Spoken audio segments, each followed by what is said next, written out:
ZEE5 ಇರುವಾಗ ನೀವು ನಿಮ್ಮ ನೆಚ್ಚಿನ ಶೋಗಳನ್ನ ಎಂದಿಗೂ ಮಿಸ್ ಮಾಡಿಕೊಳ್ಳುವುದಿಲ್ಲ. ಅದು ಸಂಪೂರ್ಣ ಉಚಿತವಾಗಿ. ಇನ್ನು ನೀವೆಲ್ಲರ ಮುಂದೆ ಮುಚ್ಚುಮರೆ ಬೇಡ. ನಾನು ನನ್ನ ಮಗಳನ್ನ ಕರ್ಕೊಂಡು ದುಬೈಗೆ ಹೋಗ್ತಿರೋದು ನಿಜ. ಆದರೆ ವಾಪಸ್ ಬರೋದಿಕ್ಕಲ್ಲ.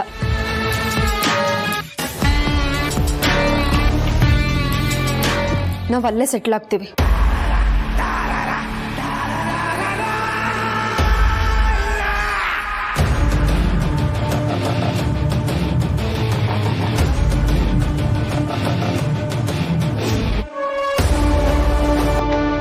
ನನ್ನ ಗಂಡ ಎಲ್ಲಿರ್ತಾರೋ ನಾನು ನನ್ನ ಮಗಳು ಅಲ್ಲೇ ಇರಬೇಕು ಅಂತ ಡಿಸೈಡ್ ಮಾಡ್ಕೊಂಡಿದ್ದೀವಿ.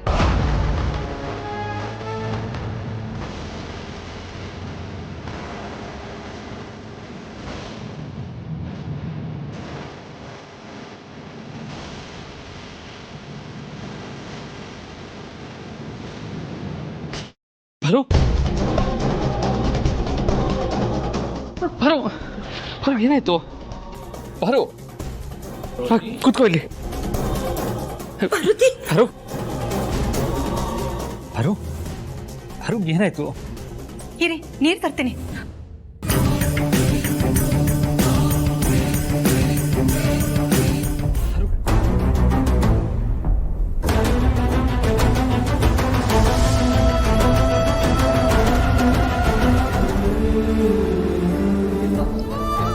ಪುಟಾಣಿನ ಪಾರ್ವತಿ ತನ್ನ ಮಗು ಥರನೇ ಹಚ್ಕೊಂಡಿದ್ಲಲ್ಲ.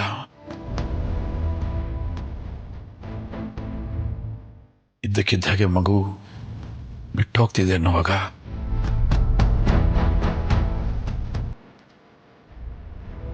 ಆ ಸಂಕಟ ಅವಳಿಗೆ ಮಾತ್ರ ಅರ್ಥ ಆಗತ್ತೆ.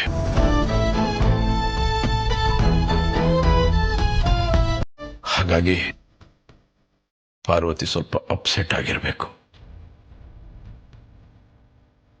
ಏನೇನು ಬರುತ್ತೋ ಜೀವನದಲ್ಲಿ ಎಲ್ಲವನ್ನೂ ಸ್ವೀಕರಿಸಬೇಕು. ಅವನೇ ಮನುಷ್ಯ. ನಮಗೆ ಗೊತ್ತಿರಲ್ಲ, ಗಳಿಗೆಗೊಂದು ಬದಲಾವಣೆಗಳು ನಮ್ಮ ಹಿಂದೆ ಕಾಯ್ತಾ ಇರುತ್ತೆ. ಸಹಿಸ್ಕೋಬೇಕು.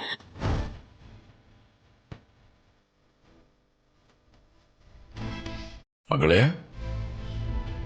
ನನ್ನೆ ಮೊನ್ನೆವರೆಗೂ ಗಂಡನ ಹತ್ರ ಹೋಗ್ಬೇಕು ಅಂತ ಅನ್ನಿಸ್ತಾ ಇರೋ ನಿನಗೆ ಇದ್ದಕ್ಕಿದ್ದಾಗೆ ಹೊರಡ್ತಾ ಇದೆಯಾ?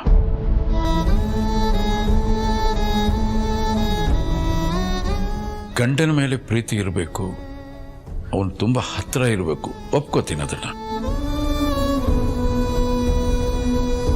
ಆದರೆ ಇಷ್ಟೊಂದು ಜನ ನಿನ್ನನ್ನು ಇಷ್ಟು ಪ್ರೀತಿ ಮಾಡ್ತಾರಲ್ಲ, ಇವ್ರು ಯಾರು ನಿನಗೆ ಬೇಡ ಅನ್ನಿಸ್ತಾ ಇದೆಯಾ?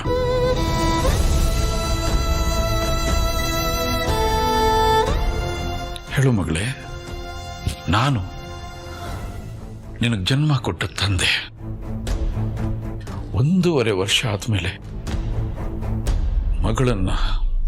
ಮಗಳು ಜನ್ಮ ಕೊಟ್ಟ ಮಗಳನ್ನ ಇಬ್ಬರನ್ನೂ ನೋಡಕ್ಕೆ ಇಲ್ಲಿಗೆ ಬಂದಿದ್ದೀನಿ. ನನ್ನನ್ನು ಎತ್ತಿ ಎಸೆದು ಹೋಗ್ಬೇಕು ಅಂತ ಅನ್ಕೊಂಡಿದ್ಯಾ ಮಗಳೇ?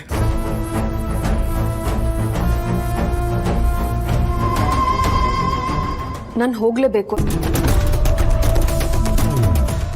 ZEE5 ಆಪ್ ಡೌನ್ಲೋಡ್ ಮಾಡಿ ಎಲ್ಲಾ ಸಂಚಿಕೆಗಳನ್ನು ಸಂಪೂರ್ಣ ಉಚಿತವಾಗಿ ನೋಡಿ.